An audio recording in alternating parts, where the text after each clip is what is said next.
Hello, welcome to Fishing Live. Tonight you join me at a venue that's a real walk down memory lane for me.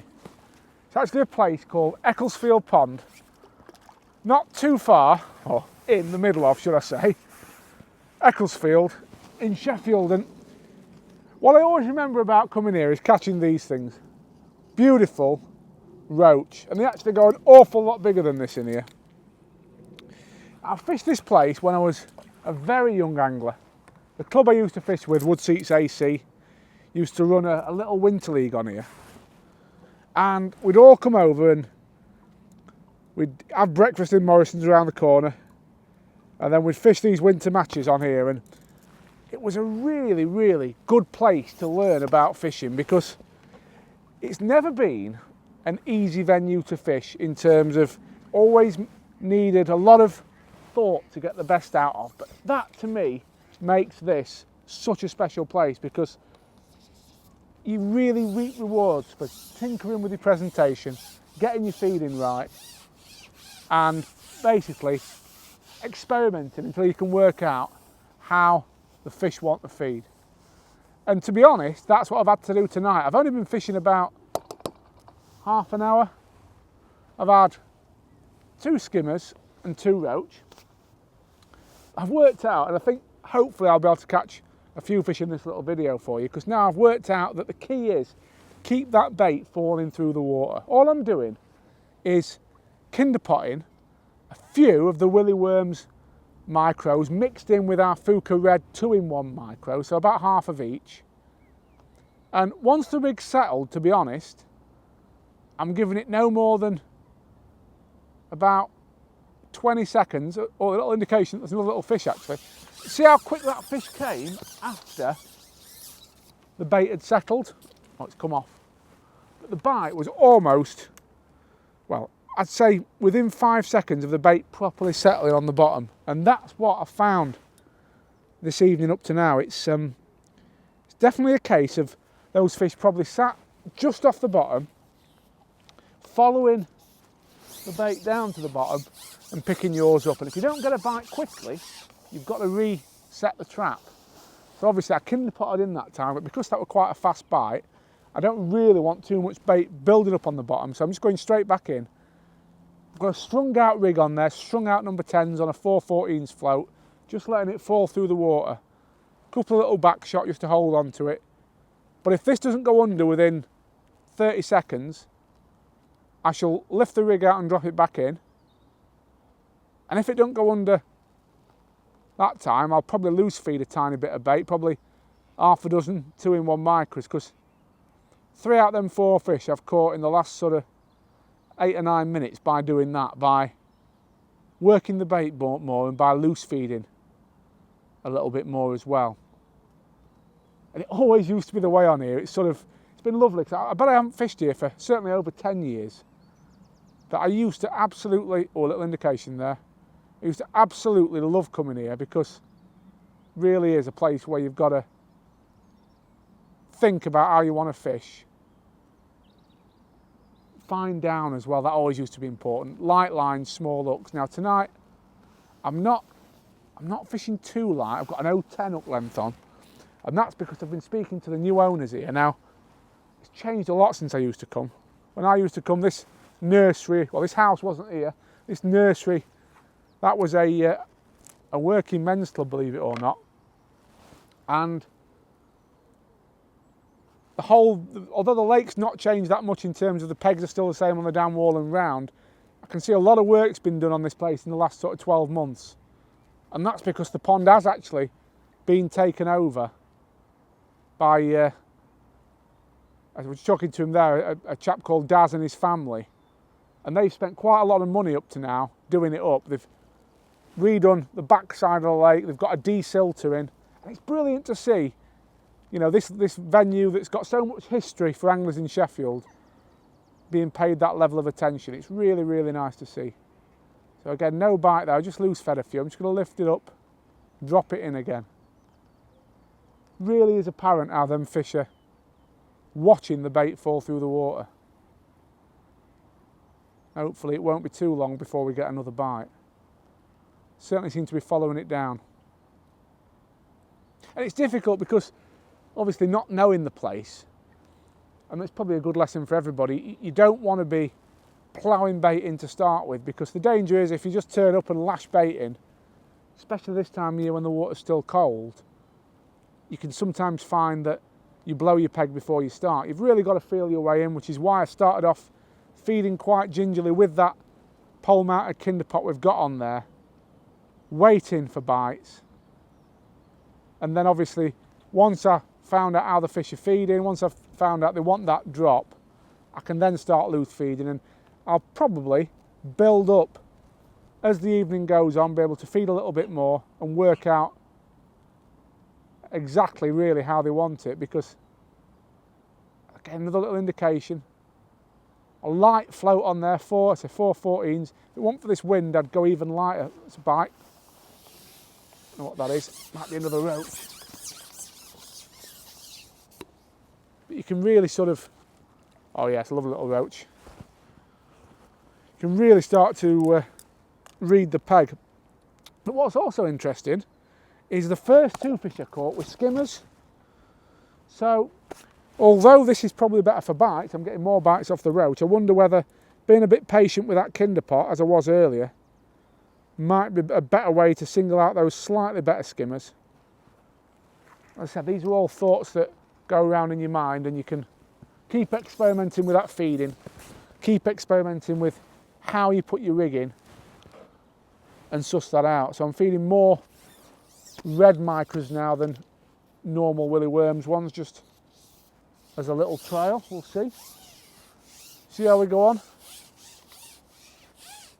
It's lovely. I mean, this time of year is just the best, because you can actually have sessions like this after work, after school, whatever you're doing.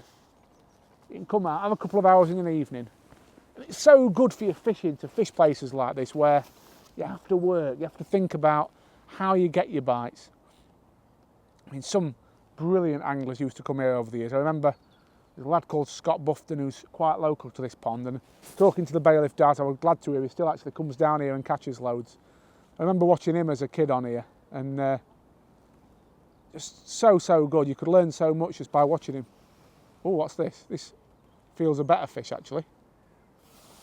This could be one of the better skimmers. Now we're told there were some better skimmers. That sun's just come out, so the cameraman's just having to tweak the light. Apologies for that.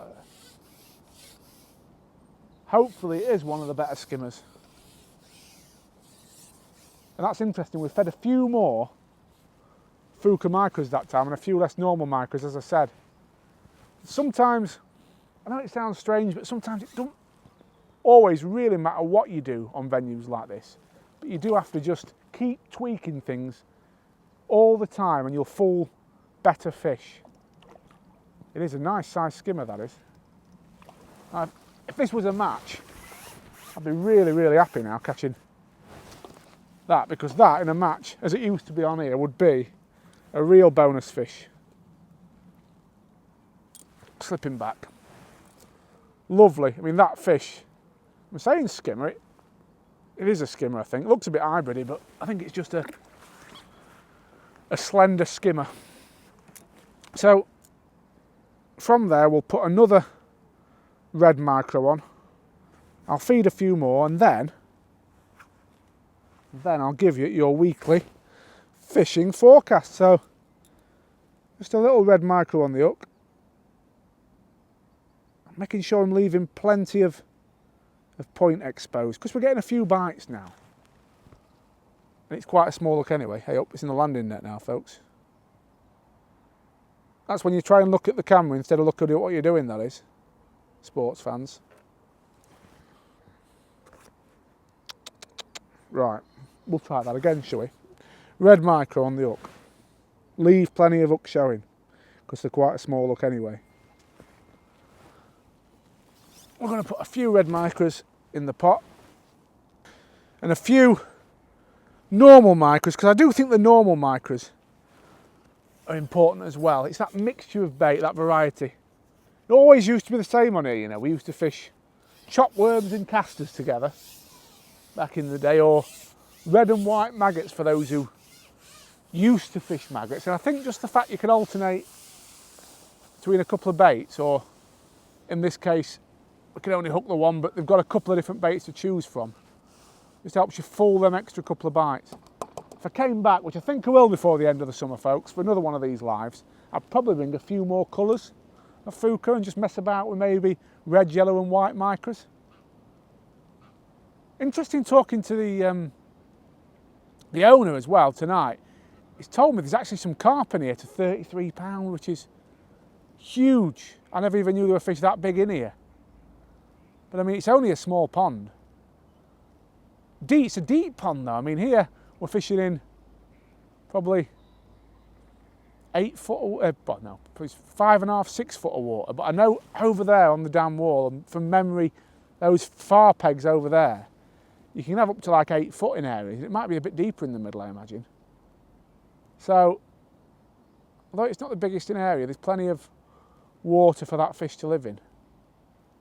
And knowing what the roach are like in here and what the skimmers are like, I imagine it'll be in beautiful condition as well, that fish.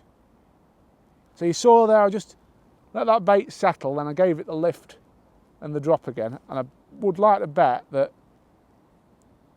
if that don't bring a bite, we'll repeat the process, and that probably will. It's all about working your bait. Really, really nice, interesting fishing. I love all fishing, but this sort of thing is one of my favourite ways, because you do constantly have to work to keep in touch with fish. So what I'm going to do, I'm going to catch one more. It's going to be this little roach, if it is a roach. And then I'm going to start to give you your weekly fishing forecast. Lovely little roach. You know what? I'm going to change the Fuca. We're going to have 2 fish on the same bit of Fuca then, but I'm not now. I'm going to put a second piece on.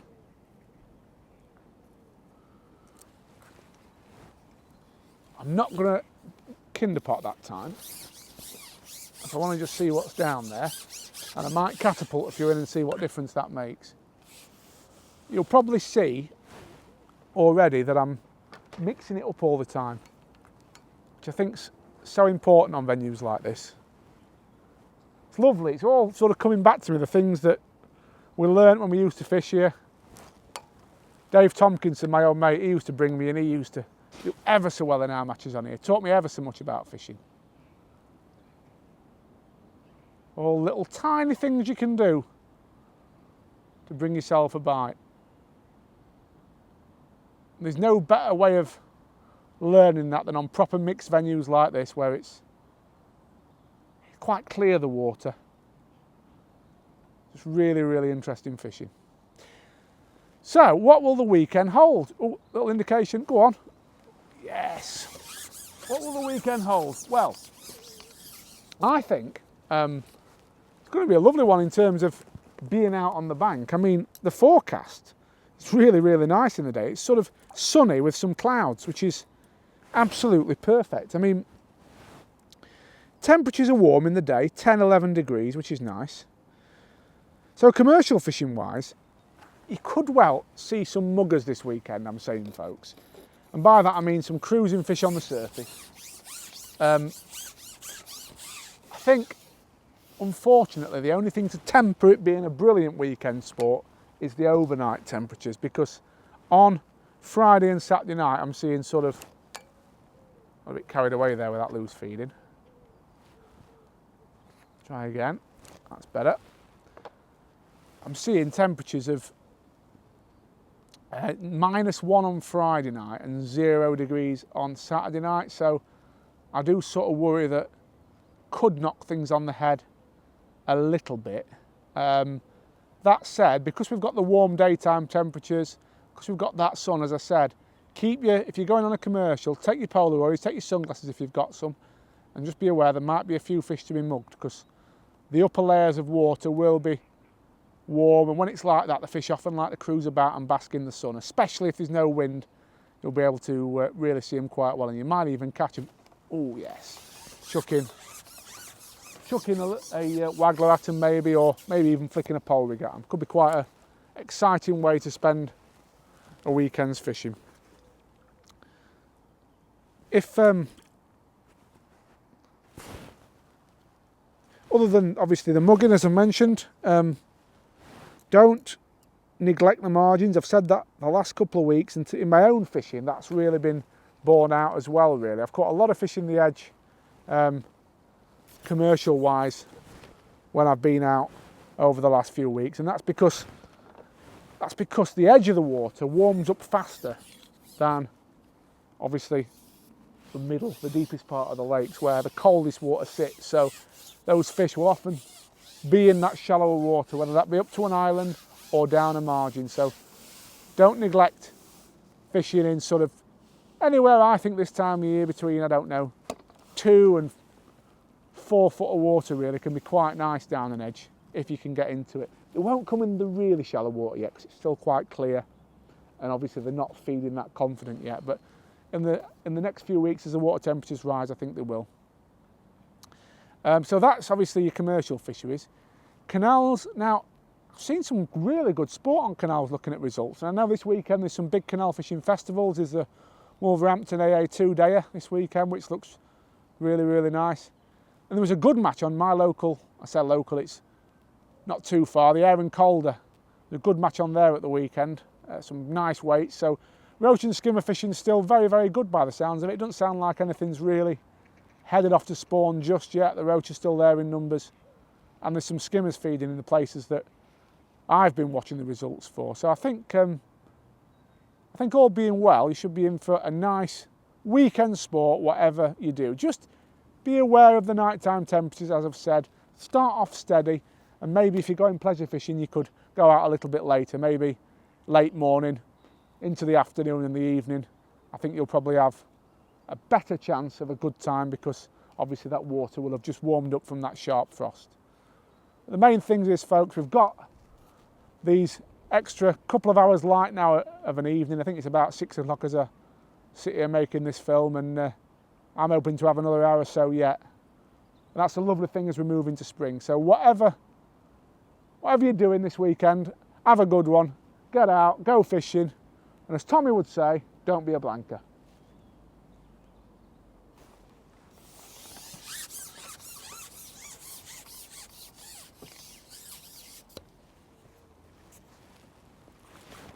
Another nice little skimmer to finish on, look at that.